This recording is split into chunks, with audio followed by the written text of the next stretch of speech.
Este es un proyecto del rey, un proyecto del reino, un proyecto de Dios, un proyecto verdadero. Y estábamos orando al respecto y obviamente Dios respondió. Entonces salta a la palestra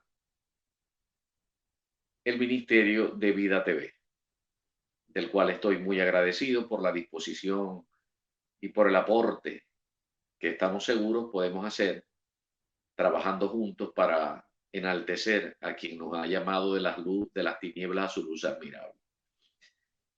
Sea propicio el momento para darle gracias a Dios por este tiempo tan especial en el que pretendo con toda normalidad, porque eso sí quisiera que usted entendiera que vamos a proseguir con la misma dinámica que veníamos trabajando durante mucho tiempo y que si podemos abordar una realidad específica, siempre lo vamos a hacer desde la perspectiva de las escrituras. No quiero dar muchos consejos. Usted está bastante mayorcito, es adulto o posiblemente un joven maduro,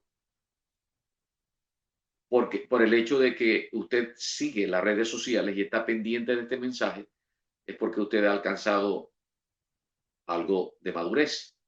Además, dice la palabra del Señor que el que es de Dios, la voz de Dios oye. Y usted no está en sintonía por coincidencia, sino por providencia de Dios. Quisiera aprovechar de hablar del reino, y más que del reino, tengo que hablar de algunos aspectos que le son propios, porque de lo que más habló el Señor Jesucristo durante su ministerio público fue del reino de Dios. Juan el Bautista en un momento determinado ya anunciaba que el reino de Dios se había acercado. Y quien se había acercado de ese reino era el Verbo humanado, el Hijo de Dios. Y él traía precisamente el Evangelio del reino.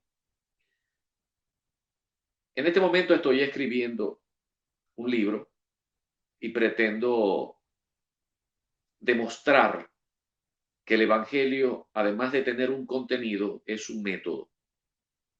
Y sin método, entonces tendríamos que entrar en el plano epistemológico para que la misma epistemología desemboque en una ley. Y obviamente eso es demostrable a través de las escrituras y de un trabajo minucioso que hemos estado haciendo durante un buen tiempo. Pero por ahora quiero compartir con ustedes que está prestando la debida atención y no permita que algo lo distraiga. Pero sí quisiera que usted prestara la atención que corresponde, porque es que vamos a conversar en cada oportunidad acerca de puntos que realmente nos convienen a usted y a mí. Yo no sé cuál es su situación, su condición, pero lo que sí es cierto es que Dios está atento al corazón de cada quien que quiere oír su voz. Yo propongo desde la perspectiva de las escrituras, de un sencillo análisis, donde tocaré de una manera muy ligera algunos contextos de tipo político, económico, jurídico, eh, sociales, históricos, que nos ayudan y nos van a ayudar en gran manera a entender lo que Dios quiere para nosotros en este tiempo. Porque si hay algo del que nosotros debemos estar apercibidos, es que como ministros del Evangelio debemos presentar a Cristo tal cual como Él quiere ser presentado. No como nosotros soñamos, sino como Él quiere ser presentado. Para eso Dios, digamos que diversificó en su ascensión. Cuando Cristo ascendió y se ganó su señorío, el Kyrios, Él diversificó en estos ministerios que fueron dados como regalos a la iglesia: apóstoles, profetas, evangelistas, pastores y maestros, con el firme propósito de ayudar a madurar, a adecuar a todos los creyentes para alcanzar una estatura. ¿Cuál estatura? La estatura del varón perfecto, el cual es Cristo Jesús.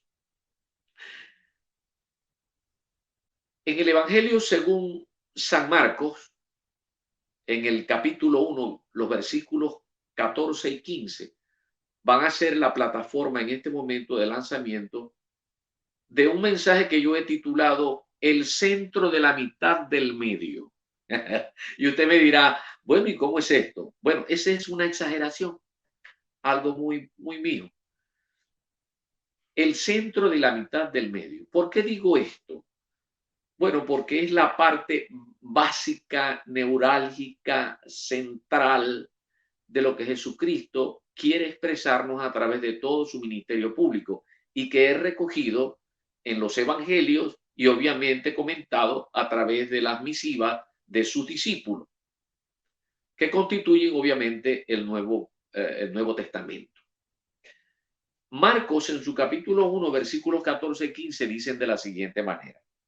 Y esto es para que usted pueda gozarse conmigo en medio de esta situación tan importante que tenemos en este momento de poder utilizar las redes sociales para hablar de las cosas grandes, de las cosas eternas. Y dice el versículo 14 del capítulo 1 de Marcos, el Evangelio según San Marcos.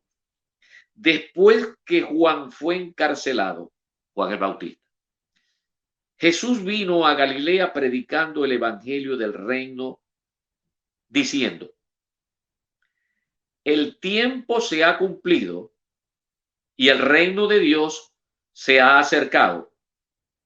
Y agrega esto muy importante, categóricamente. Arrepentíos y creed en el Evangelio. Aquí aparecen 4 aspectos o 4 palabras muy importantes con las que daremos inicio y, por supuesto, el tiempo que nos alcance y lo aprovecharemos. Luego continuaremos con la parte número 2 del centro de la mitad del medio. Estos 4 aspectos o 4 palabras que identifican 4 aspectos muy importantes que entender es la palabra tiempo, la palabra reino, la palabra evangelio y lo que corresponde a la palabra de arrepentimiento. Son cuatro palabras. Obviamente cada una nos va a absorber un poquito de tiempo, pero tenemos que abordarlos gradualmente. ¿Por qué? Porque así es como podemos tener un cuadro completo de lo que el Señor quiere decirnos hoy. Y lo seguirá diciendo y seguirá teniendo vigencia, puesto que ese es el centro del asunto. El reino, el tiempo, el evangelio y lo que corresponde al arrepentimiento. En cuanto a tiempo se refiere, Él les dijo, el tiempo se ha cumplido. Obviamente, esto nos lleva al plano de que está trabajando básicamente con este mensaje para con el pueblo de Israel. Está abordando lo que corresponde a un pacto. Esto nos lleva a nosotros a entender que cuando Él les está diciendo el tiempo se ha cumplido, es que ya se ha anunciado con antelación de que habría un momento en el que tendría que aparecer el Señor Jesucristo para hablarnos de esto tan importante. El tiempo obviamente nos lleva a la promesa, digamos, a la invitación que el Señor le hace al pueblo de Israel en términos de una promesa con carácter profético y que la recogió en su momento Jeremías. Jeremías en el capítulo 31, versículos del 31 al 34, yo me permito leer para ustedes esta porción que dice, he aquí que vienen días, dice Jehová, en los cuales haré nuevo pacto con la casa de Israel y con la casa de Judá, no como el pacto que hice con sus padres el día que tomé su mano para sacarlos de la tierra de Egipto, porque ellos invalidaron mi pacto, aunque fui yo un marido para ellos, dice Jehová. Pero este es el pacto que haré con la casa de Israel después de aquellos días, dice Jehová. Daré mi ley en su mente y la escribiré en su corazón. Ya está hablando de regeneración. Y yo seré a ellos por Dios y ellos me serán por pueblo. Y no enseñará más ninguno a su prójimo ni ninguno a su hermano, diciendo, conoce a Jehová, porque todos me conocerán, desde el más pequeño de ellos hasta el más grande, dice Jehová, porque perdonaré la maldad de ellos y no me acordaré más de su pacto. Aquí está hablando obviamente de la justificación. Esta es una invitación en términos de promesa y a la vez de carácter profético para una nación cuyo Dios era Jehová. Y les estaba diciendo, llegará el momento en que vamos a participar, o que yo los invito a participar a ustedes, de un nuevo pacto. Pero también esta palabra tiempo, obviamente, va más directa todavía sobre la profecía que hiciera el profeta Daniel, y que se recoge en el libro que lleva su nombre, en el capítulo 9, versículos 24 al 27. Allí, en esa porción tan importante de las Escrituras, que se ha estudiado muchas veces en diferentes edades de la historia, dice en el versículo 24, 70 semanas están determinadas sobre su pueblo, sobre tu santa ciudad, para terminar, este es el objetivo, para terminar la prevaricación y poner fin al pecado y expiar la iniquidad, para traer la justicia perdurable. Ya vuelve a hablar de la justificación. Y sellar la visión y la profecía y ungir al santo de los santos. Este tiempo ya estaba presente para el momento en el que el Señor Jesucristo está comenzando a predicar después que Juan fue encarcelado. Comenzaba lo que se denomina teológicamente la semana 69. Iba a comenzar la semana 69. Con el inicio de su ministerio público, el Señor Jesucristo está diciendo, va a comenzar la semana 69. Por eso es que él les dijo, el tiempo se ha cumplido. Comienza la semana 69. Faltó decirle eso. Pero en esa semana, pues, él tenía que morir. El propósito era cumplir con aquello que estaba previsto. Luego que fue encarcelado Juan el Bautista, así lo dice, comenzamos con el versículo 14 de Marcos capítulo 1. El Señor está como que diciendo, bueno, yo le voy a dar continuidad a lo que comenzó diciendo mi primo Juan el Bautista. El reino se ha acercado. Yo soy ese reino. Yo represento al reino. Y entonces él es categórico en decir, arrepentíos y creed en el evangelio. Juan había sido ya apresado. Juan estaba en lo que se denomina para ese momento un palacio, un palacete, como un fuerte más bien, donde había una pequeña ciudadela que se había construido cuando era rey un asmoneo que se llamaba Alejandro Janeo. Hacia el año 90 antes de Jesucristo, él construyó ese palacio, y luego que ya Roma tomó el dominio, el escenario del Medio Oriente, ya más o menos después de Pompeyo en el año 63, se establece allí Herodes Antipas, quien ya lo había remodelado su padre, Herodes el Grande. Se establece ahí Herodes Antipas, y allí sucedió lo que recoge en los evangelios respecto de lo que le pasó a Juan. Allí vivía Herodes con la esposa de su hermano Felipe, que era Herodías. Allí danzó Salomé para Herodes, y allí se comprometió a entregarle la cabeza de Juan el Bautista en un plato.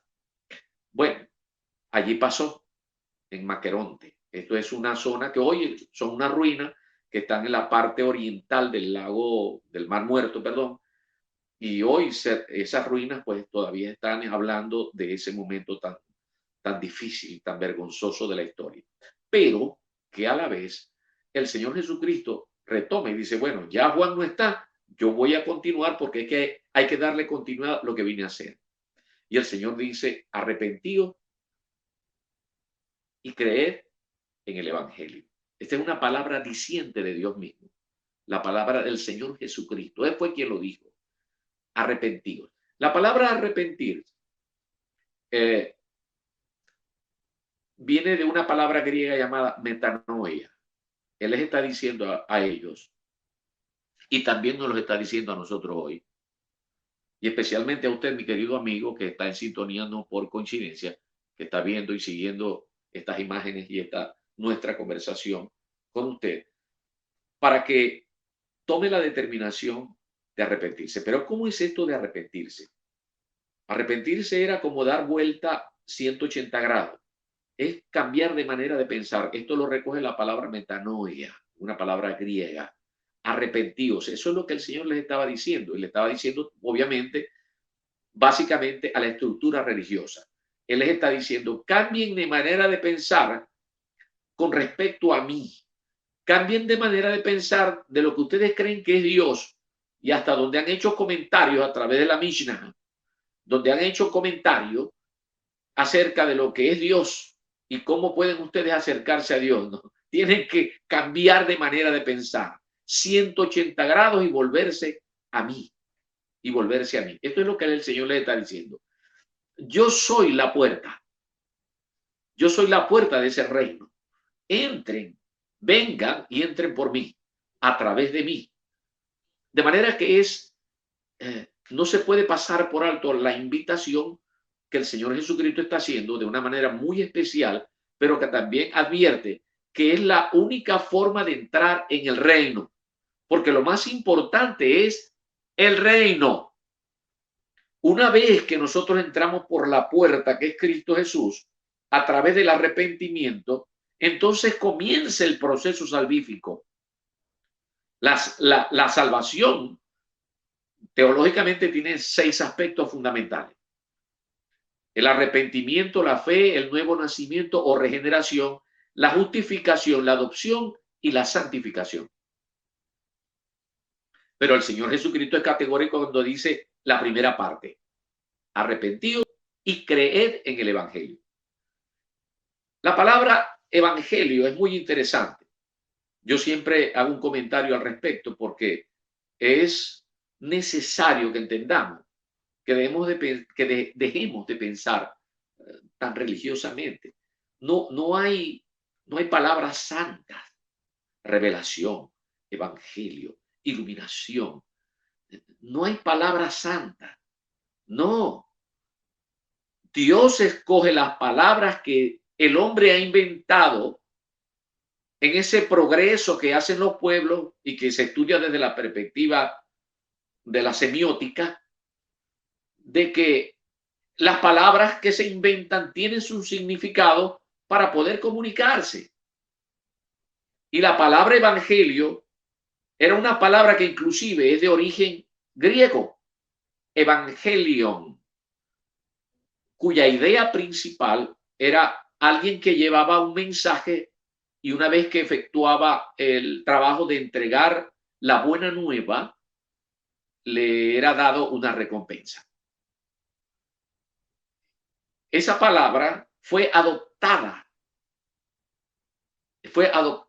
inclusive ya en el Antiguo Testamento y traducida como evangelio a partir de la Septuaginta en el 3er siglo antes de Jesucristo, en la ciudad de Alejandría. Pero ya, por ejemplo, en 2 de Samuel, en el capítulo 18, los versos que van, yo tengo aquí apuntado esto, los versos que van del 19, 20, 22, 25, 27, aparece la palabra evangelio, ya traducida por la Septuaginta al griego. ¿Cuál es la idea? La idea de que alguien lleva unas buenas noticias y es recompensado por entregarlas. Ya proféticamente lo menciona otra vez Isaías, cuando recoge en Isaías 52:7, también lo hace Nahum en el capítulo 1, versículo 15, estas palabras que comparto con ustedes en este momento. Cuán hermosos son sobre los montes los pies del que trae alegres nuevas, del que anuncia la paz, del que trae nuevas del bien, del que publica salvación, del que dice a Sión, tu Dios reina. Ahora, esto es aprovechado en su momento, y es el Señor Jesucristo como que fluyendo como un extraordinario semiótico, utilizando la semántica, pues ese sería el semiótico universal.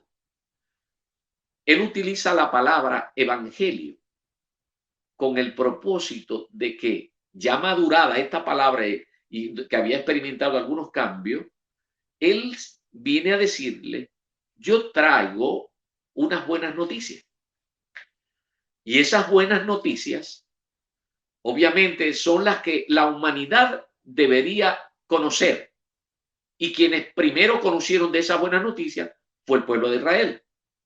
Y están escritas es para que todo hombre las conozca. Mi querido amigo, mi querida amiga, el evangelio, bueno, de una forma conceptual, podemos decir que son buenas nuevas. Etimológicamente hablando, buenas noticias. Sí, pero cuando el Señor Jesucristo dice arrepentidos y creed en el evangelio, es que el evangelio tiene un contenido.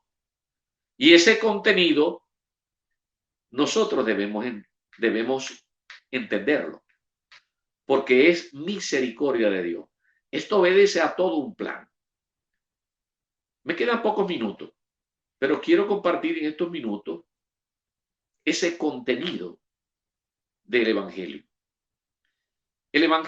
Uno de los contenidos de ese evangelio, de esas buenas noticias que traía el Señor Jesucristo, con el que prácticamente apertura su ministerio público de 3 años y medio, él está diciendo la primera buena noticia: Dios se ha humanado. Ya fue anunciado y yo estoy aquí. Yo fui el anunciado. Yo soy ese príncipe de paz. Yo soy ese niño. Yo soy el Hijo de Dios habitando entre los humanos. Yo soy el verbo que se humanó y habita entre los hombres. Esa es la primera y excelente noticia, como contenido de lo que es el evangelio. El otro contenido tiene que ver con que yo soy quien desciende del rey David. Es decir, que yo tengo derecho de ser rey. Pero no solamente soy rey, sino que yo voy a ser el nuevo mediador de un nuevo pacto que ya Jeremías les dijo en la antigüedad. Yo soy el mediador de un nuevo pacto. Yo soy el nuevo sacerdote. Ya el sacerdote, según el orden levítico, no tiene cabida, ya no va a tener cabida. Yo soy el nuevo sacerdote según el orden de Melquisedec. ¿Y cuál era el orden de Melquisedec? Melquisedec era rey y sacerdote. Ahora, él está diciendo, Leví tenía que ofrecer sacrificios de animales. Yo no. Yo vengo a ofrecerme yo. Yo soy el cordero.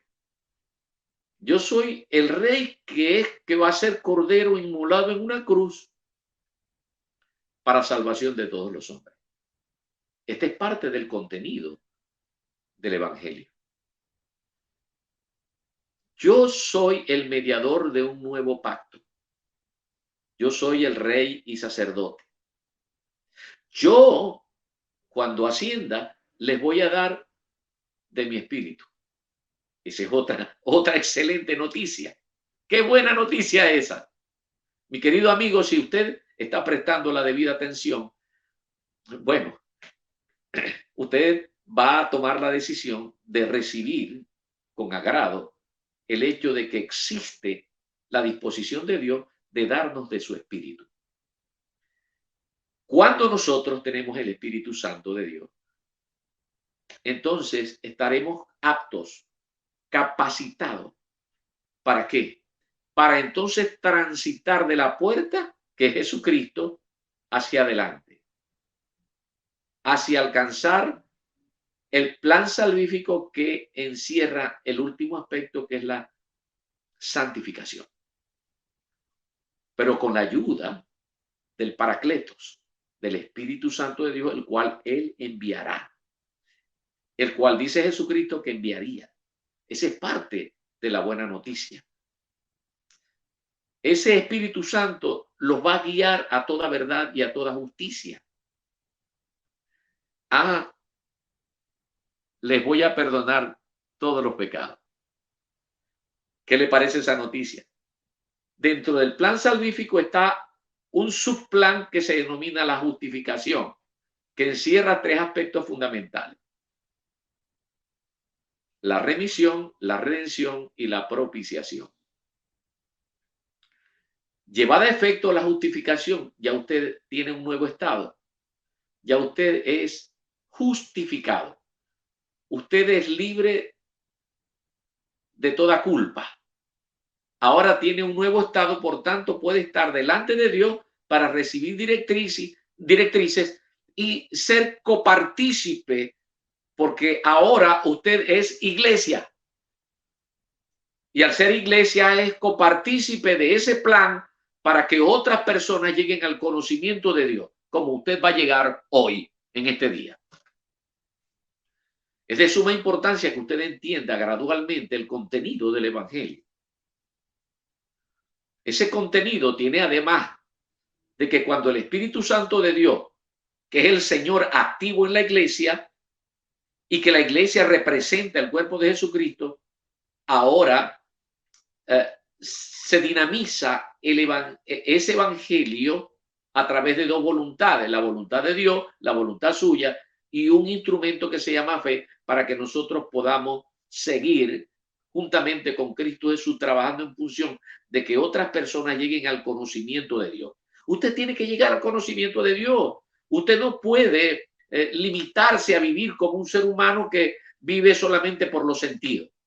Tenemos un ayudador que se llama el Espíritu Santo de Dios, que nos va a guiar a toda la verdad, que nos va a guiar a todo el obrar correcto, a todo lo que le gusta a Dios, le agrada a Dios y está en armonía con la creación. Hay muchas bendiciones asociadas a esta idea del Evangelio en cuanto a sus componentes o en cuanto a su contenido. Inclusive, Dios dice que aún los ángeles, que usted sepa que los ángeles están a disposición de los que se salvan, a disposición de los que participan de esta oferta, de creer en el Evangelio, porque el Evangelio es quien contiene a la salvación. La salvación es un proceso y se vive con las proposiciones que hace el Evangelio.